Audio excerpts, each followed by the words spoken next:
University of Kent to preserve an historic collection of manuscripts from being broken up for sale is attracting global support. In less than a week, 2,000 people, including eminent scholars, have signed an online petition against the sale of the Mendham collection, which details the early tensions between Catholics and Protestants. They hope to persuade the Law Society, which owns the collection under the custodianship of University of Kent and Canterbury Cathedral, not to proceed with the sale. Alex Bovey, Director of the Centre for Medieval and Early Modern Studies at the University of Kent, explains their significance. The Mendham collection is a group of about 5,000 items that were assembled in the mid-19th century by an Anglican vicar called Joseph Mendham, who was a vociferous opponent of all things Catholic. And ironically, in researching his publications that are equivalently vociferously anti-Catholic, he assembled a superlative collection of Catholic material. So, the earliest thing in the collection is a 12th century manuscript, and then it has a real concentration of fascinating and important material, all the way from about 50 years before the Reformation up to Mendham's own day. And I think what makes it really interesting as a collection is the rarity of a lot of the material. So there are about 77 books that we call incunables, and those are books that are published in the first 50 years of print, so between about 1450 and 1500.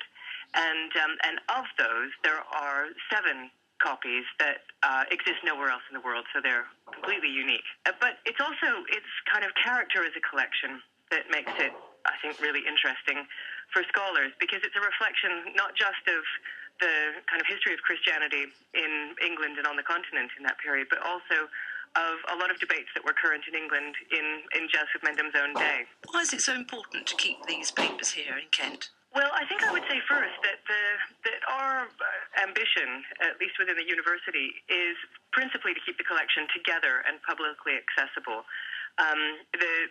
It would be wonderful to have it remain in Kent for reasons that I'll explain in a minute. But really, I think the top priority is that they stay together as a collection, wherever that might be. What makes them, I think, very interesting and important in Canterbury is that the collection at Canterbury Cathedral is very much an Anglican collection of material dating from the time of the Reformation up to the present day.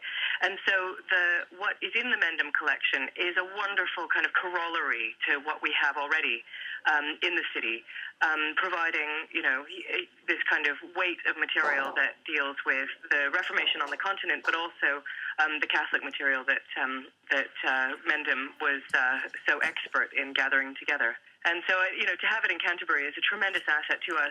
At the university, we use it for teaching a lot, and our students use it for research, as do the faculty. There are a lot of reasons why we want it to stay in Canterbury, but, the most important thing, I think, is that it stays together somewhere in a place that is publicly accessible to scholars and other researchers who are interested in it.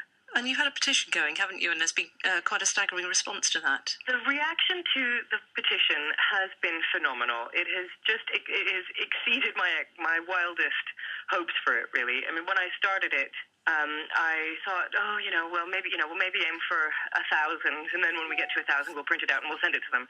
Well, within a week, we've cracked 2,000 signatories, and there are people from all over the world, and it's fascinating to see where they're from and who's signing, but also the website that we're using invites petitioners to make comments on why they think this matters, and that, I think, makes for very powerful reading. It's Alex Bovey, Director of the Centre for Medieval and Early Modern Studies at the University of Kent.